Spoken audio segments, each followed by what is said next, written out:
Folate के महत्व के बारे में बने स्पोकन ट्यूटोरियल में आपका स्वागत है। इस ट्यूटोरियल में हम जानेंगे शरीर में फोलेट की भूमिका, फोलेट की कमी के प्रभाव, अलग अलग उम्र के लोगों के लिए फोलेट की जरूरत। विटामिन B9 एक महत्वपूर्ण पानी में घुलने वाला बी विटामिन है। इसके दो रूप हैं, फोलेट और फोलिक एसिड। फोलेट प्राकृतिक रूप है और प्राकृतिक रूप में खाद्य पदार्थों में पाया जाता है। फोलेट हमारी आंतों में बैक्टीरिया द्वारा बनाया जाता है, जबकि फोलिक एसिड कृत्रिम पदार्थ है। यह रासायनिक रूप से समुद्र खाद्य पदार्थों या परिपूरक खाने में पाया जाता है। हमारा शरीर फोलिक एसिड की तुलना में फोलेट को आसानी से सोख पाता है। अब हम अपने शरीर में फोलेट की भूमिका देखेंगे और इसकी कमी से होने वाले प्रभाव। फोलेट हमारे शरीर के अलग अलग कामों के लिए जरूरी है। हमारे शरीर को नई कोशिकाओं के विकास, मरम्मत, विभाजन और उत्पादन के लिए इसकी जरूरत होती है। फोलेट होमोसिस्टिन के स्तर को कम करने में मदद करता है। होमोसिस्टिन एक तरह का अमीनो एसिड है जिसका इस्तेमाल प्रोटीन बनाने के लिए किया जाता है। उच्च होमोसिस्टिन स्तर संज्ञानात्मक कार्य को बाधित करता है। ये दिल की रक्तवाहिकाओं को भी नुकसान पहुंचाता है। इससे दिल की बीमारियों का खतरा बढ़ जाता है। इस तरह फोलेट दिल और संज्ञानात्मक कार्य को बनाए रखने में मदद करता है। ये एक स्वस्थ गर्भावस्था और न्यूरल ट्यूब को बंद करने के लिए भी आवश्यक है। न्यूरल ट्यूब शिशु के मस्तिष्क और रीढ़ की हड्डी में विकसित होती है। न्यूरल ट्यूब बंद ना होने पर न्यूरल ट्यूब दोष हो सकते हैं। न्यूरल ट्यूब दोष मस्तिष्क और रीढ़ की हड्डी के जन्मजात दोष है। दो सबसे आम न्यूरल ट्यूब दोष एनेन्सेफेली और स्पाइना बिफिडा है। एनेन्सेफेली में शिशु के मस्तिष्क और खोपड़ी के हिस्से ठीक से नहीं बनते हैं। स्पाइना बिफिडा में शिशु की रीढ़ का विकास ठीक से नहीं होता है। इस तरह शिशु शारीरिक रूप से अक्षम हो जाता है। उसके पैरों की मांसपेशियों में कमजोरी हो सकती है या फिर लकवा हो सकता है। मुड़ी हुई रीढ़ और मूत्राशय पर नियंत्रण ना होना अन्य लक्षण है। खाने और निगलने में कठिनाई भी आम है। उन्हें सीखने और ध्यान देने में भी कठिनाई हो सकती है। गर्भधारण के 28 दिनों के भीतर न्यूरल ट्यूब बंद हो जाता है। तब तक शायद महिला को पता भी ना चले कि वो प्रेग्नेंट है। जब तक वो जानती है, इन दोषों को रोकने में बहुत देर हो सकती है। सभी महिलाओं, विशेष रूप से प्रजनन आयु की महिलाओं को पर्याप्त फोलेट समृद्ध भोजन लेना चाहिए। फोलेट के साथ साथ न्यूरल ट्यूब दोषों को रोकने के लिए अन्य पोषक तत्व महत्वपूर्ण है। उदाहरण के लिए विटामिन B12 और कोलिन। गर्भावस्था के दौरान फोलेट की जरूरत बढ़ जाती है। इस दौरान अपर्याप्त सेवन से फोलेट की कमी हो सकती है। शरीर द्वारा फोलेट के कम सोखे जाने की वजह से भी कमी हो सकती है। यहां तक कि अधिक मात्रा में शराब पीने से भी ऐसा ही होता है। विटामिन B12 की कमी के कारण किसी और तरह से फोलेट की कमी हो सकती है। अगर हमारे शरीर में फोलेट मौजूद भी हो तो भी वो अपना काम नहीं कर पाएगा। ऐसा इसलिए है क्योंकि विटामिन B12 फोलेट को उसके सक्रिय रूप में बदलने के लिए आवश्यक है। इसीलिए फोलेट के साथ पर्याप्त मात्रा में विटामिन B12 लेना भी जरूरी है। अंडे, चिकन, मांस और दुग्ध उत्पाद विटामिन B12 के अच्छे स्रोत हैं। सीपदार मछली, कलेजा, दिल, गुर्दे, दिमाग अन्य उदाहरण है। जेनेटिक एनीमिया वाले व्यक्तियों को फोलेट की कमी का खतरा हो सकता है। जेनेटिक एनीमिया के उदाहरण है सिकल सेल एनीमिया और थैलेसेमिया।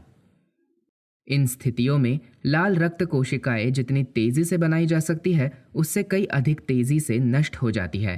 इस तरह इन स्थितियों के दौरान फोलेट के पर्याप्त सेवन की सलाह की जाती है। कृपया दवा लेने से पहले अपने डॉक्टर से सलाह लें। इसके बाद आइए फोलेट की कमी के लक्षणों पर नजर डालते हैं। ये लक्षण पुरुषों और महिलाओं दोनों में देखे जा सकते हैं।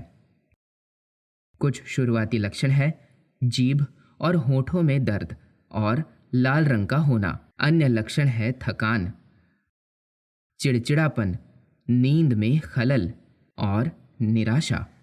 मुंह या पेट में अल्सर भी हो सकता है। लंबे समय तक कमी होने पर याददाश्त और ध्यान लगाने की क्षमता पर असर पड़ता है। गर्भवती महिलाओं में फोलेट की कमी से शिशुओं पर बुरा असर पड़ सकता है। उदाहरण के लिए न्यूरल ट्यूब दोष और शिशुओं में फटे होंठ और तालू। कटा होंठ, ऊपरी होंठ या मुंह की छत में एक खाली जगह है। यह तब होता है जब गर्भ में विकास के दौरान ऊतक एक साथ नहीं जुड़ते हैं। फोलेट या विटामिन B12 की कमी से माइक्रोसाइटिक एनीमिया हो जाता है। मैं आपको समझाता हूं कि ऐसा कैसे होता है। ये दोनों पोषक तत्व कोशिका के सामान्य विकास और विभाजन के लिए जरूरी है। इनकी कमी होने पर लाल रक्त कोशिकाएं परिपक्व नहीं होती या ठीक से विभाजित नहीं होती है। नतीजन आकार में बड़ी अपरिपक्व लाल रक्त कोशिकाएं बनती है जिनकी संख्या बहुत कम है। इनमें बहुत कम हीमोग्लोबिन होता है और ये ठीक से काम करने में असमर्थ होते हैं। हीमोग्लोबिन ऑक्सीजन को अन्य ऊतकों और कोशिकाओं तक पहुंचने में मदद करता है। इस तरह कम हीमोग्लोबिन का स्तर एनीमिया का कारण बन सकता है। आइए अलग अलग आयु के लोगों के लिए सुझाए गए फोलेट की हर रोज की मात्रा देखें। 1 से 3 साल के शिशुओं के लिए 90 माइक्रोग्राम की जरूरत होती है। 4 से 9 साल के शिशुओं के लिए ये 110 से 142 माइक्रोग्राम है। 10 से 15 वर्ष के किशोरों के लिए ये 180 से 204 माइक्रोग्राम है। 16 वर्ष से अधिक उम्र के किशोरों के लिए प्रतिदिन 200 माइक्रोग्राम से अधिक की सलाह की जाती है। वयस्क महिलाओं और पुरुषों के लिए ये 200 से 250 माइक्रोग्राम है। गर्भवती महिलाओं को लगभग 500 मिलीग्राम मिलना चाहिए। स्तनपान कराने वाली महिलाओं के लिए ये 300 माइक्रोग्राम है। जिन महिलाओं के परिवार में जन्म दोष रहा हो उन्हें फोलेट की जरूरत ज्यादा होती है। उन्हें गर्भधारण से पहले और गर्भावस्था के दौरान 500 माइक्रोग्राम लेना चाहिए। जो महिलाएं गर्भवती होने का सोच रही हो उन्हें पर्याप्त फोलेट लेने की सलाह दी जाती है। फोलेट की ज़रूरतों को आहार के माध्यम से पूरा किया जा सकता है। फलियां फोलेट का भरपूर स्रोत है। 30 ग्राम या आधा कप बिना पकी फलियां लगभग 80 से 120 माइक्रोग्राम फोलेट देती है। लोबिया, राजमा, मोठ, सोयाबीन इसके कुछ उदाहरण हैं। यहां तक कि काले चने, बल्लार, सूखे मटर भी अच्छे स्रोत हैं। हरी पत्तेदार सब्जियां भी फोलेट से भरपूर होती है। उदाहरण के लिए पालक, राजगिरा के पत्ते, अरबी के पत्ते, अगाथा के पत्ते। 50 ग्राम या 1 कप कच्ची पालक लगभग 70 माइक्रोग्राम फोलेट देगा। 1 चम्मच सहजन की पत्तियों का पाउडर लगभग 10 माइक्रोग्राम फोलेट देता है। फोलेट से भरपूर अन्य सब्जियां हैं कोमल बल्लार, फ्रेंच बीन्स और चुकंदर। यहां तक कि फूलगोभी, भिंडी और सहजन में भी मध्यम मात्रा में फोलेट होता है। सूरजमुखी के बीज, सरसों के बीज और नाइजर के बीज में फोलेट की थोड़ी मात्रा होती है। इन बीजों के 1 चम्मच पाउडर में लगभग 15 से 20 माइक्रोग्राम फोलेट होता है। मांसाहारी खाद्य चीजों में मुर्गी, कलेजा और सभी समुद्री खाने भरपूर स्रोत है। 60 ग्राम का एक चिकन लिवर फोलेट का लगभग 600 माइक्रोग्राम देगा। किसी भी समुद्री भोजन का 100 ग्राम 700 माइक्रोग्राम से अधिक देगा। कृपया ध्यान दें कि अत्यधिक गर्मी और पानी फोलेट की मात्रा को कम कर देता है, इसलिए अधिक खाना पकाने और भोजन को बार बार गर्म करने से बचें। सब्जियों को उबालने के बजाय भूनकर या भाप में भी लिया जा सकता है। दालों को हमेशा पकाने से पहले रात भर भिगोना चाहिए।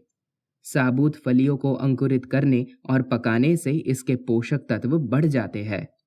खमीर उठाने और भूनने से शरीर फोलेट को बेहतर सोख पाता है। फोलेट का पर्याप्त मात्रा में सेवन हमारे अच्छे स्वास्थ्य के लिए बहुत जरूरी है। अब ये ट्यूटोरियल यही समाप्त होता है। ये स्क्रिप्ट बेला टोनी द्वारा अनुवादित है। मैं मैत्रेय बापट अब आपसे विदा लेता हूँ। हमसे जुड़ने के लिए धन्यवाद।